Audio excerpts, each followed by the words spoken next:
trying just to let me down. You mess me around and then words involved. You never call back when you said you will. But I love you still, I need you more than anyone, darling. You know that I have from the start. So build me up, buttercup, don't break my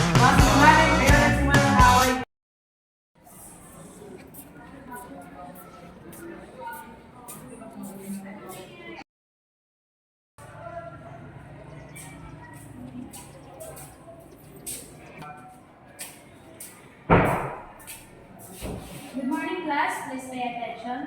I would like you to meet your new class. Isa siyang top student sa dati niyong paaralan. Go ahead, please introduce yourself. Good morning, everyone. I am Haven Fontalia. Nice to meet you all.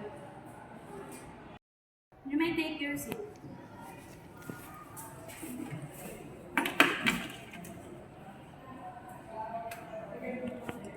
Okay, class. Magbigay kayo ng katangian ng akademiko sa Latin. Oo, ma'am. Yes, Romy. Parang wala ko naman. Yes, Haven. Objetivo. Very good answer, Miss Fontanilla and Mr. Baclay. Tignan mo tong dalawang to, kala mo sila na pinakamagaling sa klase. Oo nga, bigyan mo.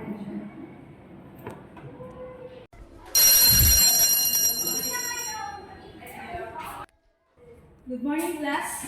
Good morning, ma'am. Please be seated. Our topic for today is all about qualitative and quantitative research. So, what's the difference between quantitative and qualitative research? Anyone? Yes, Leia. Quantitative research is more words, and qualitative is more of number. Correction, ma'am. Yes, Miss Fontanilla. Quantitative research is more on number, while qualitative research is more on words. Excellent answer, Miss Fontanilla. Please be seated.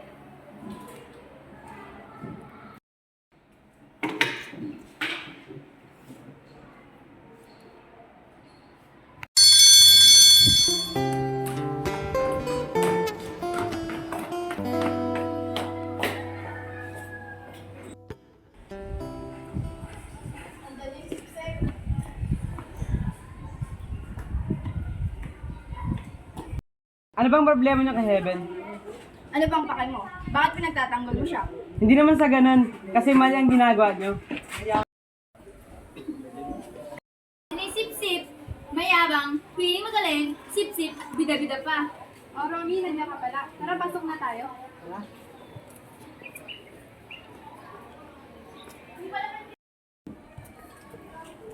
Ang lakas naman ng loob ng babae yun. Tara, punta natin. Init na ako eh.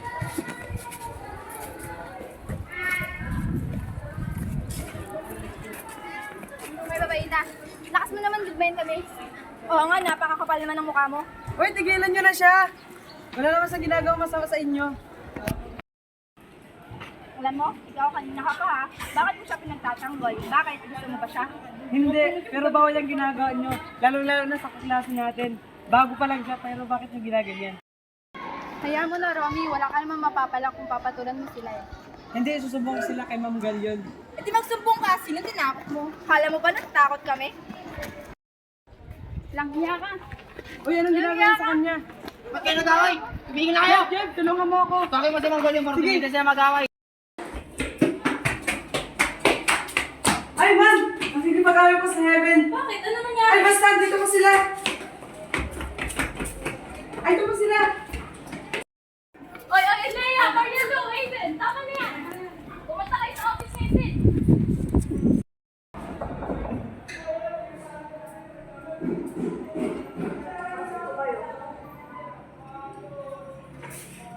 Oh, madam.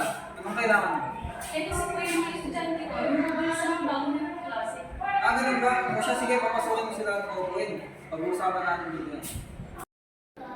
Basok kayo.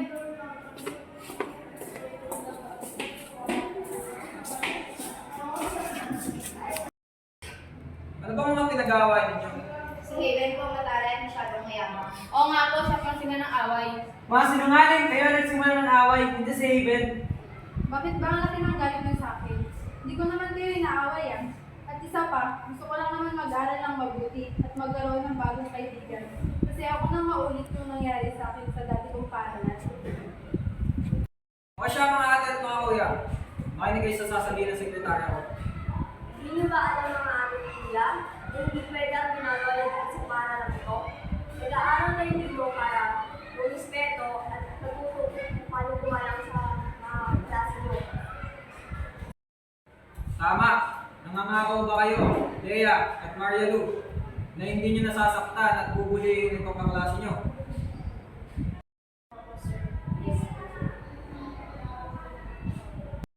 Okay, dismiss na itong case na to. Maaari na kayo bumalik sa mga klase ninyo. Madam, ganun na lamang po. Kayo na pong bahala sa mga estudyante ninyo. At sana po, disiplinahin niyo po sila at pagsabihan para hindi na po maulit yung mga ganitong pangyayari. Okay po, Sir Olmo. Salamat po.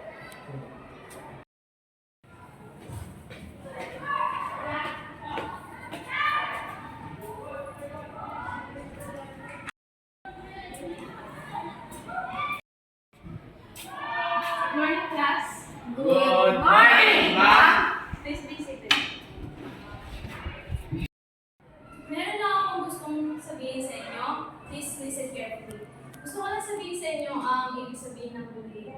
Ang bullying ay panglalain, pangkaasar, o pagpapahiya, o masamang pakikitungo ng isang tao sa kapwa ng tao. At maaaring maparusahan ang pambubullying.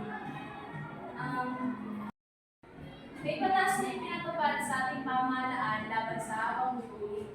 Ito ay RA 10627 o tinatawag na Anti-Bullying Act of 2013. Nakasaad dito na ipinagbabawal ang bullying sa lahat ng paaralan ng ibaduman o pampubliko. Kaya always remember class, be a body, not a bully. And treat others what you want to be.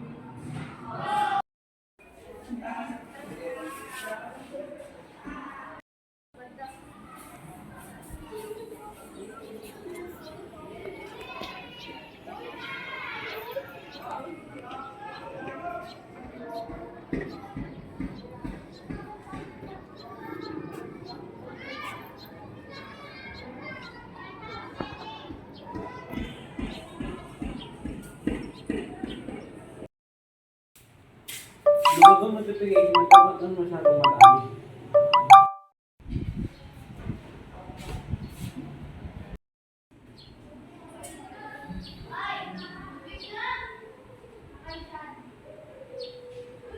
Sir, di ba estudyante pa to si Mr. Pontanilla? Oo, siya yung transferin namin pero di na siya pumapasok nung nag-aidan siya. Nakita ko po kasi yung post niya. Anong post? Wala nung nangyari sa batang yun. Nag-aalala na ako. Oy, Mr. Fontanilla. Anong nangyari sa'yo? Ba't di ka na pumapasok? At anong nangyari dyan sa kamay mo? Ba't namumutla ka? Pagod na po ako sir makarinig ng puro negatibo tungkol sa akin. Kayang tiisin mga ginagawa nila sa akin. Huwag mo na yung gawin, nak. Alam ko namang mahirap yung buhay pero madadagdagan lang yung problema mo dyan. Nandito lang ako sumusuporta sa'yo bilang guro mo. Huwag ka mawawalan ng pag-asa. Salamat po sir, hindi ko na po talaga ito uulitin. Tatandaan ko po mga sinabi niyo sa akin. Sige, class na yan, Pagkalipas ng ilang araw, pumasok na si Haven sa klase. Hindi na siya binubuli ng kanyang mga kaklase. Naging palakaibigan na siya sa lahat. Naging masaya na siya sa kanyang buhay at napagtanto niya na hindi tamang desisyon ang saktan ang sarili at lumiban sa klase para takasan ang problema. Kailangan maging matapang ka sa lahat ng bagay at palawakin ang pag-unawa dahil hindi sa lahat ng bagay magiging makasarili ka.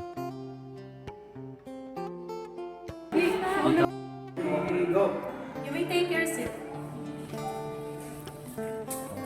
Kala ko yung may 30 years is lessons. Uy, nakagiti ako! Go.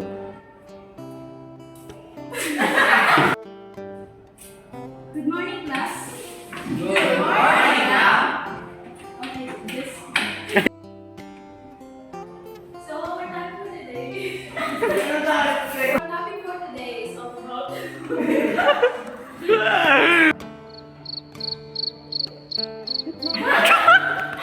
It's all about love.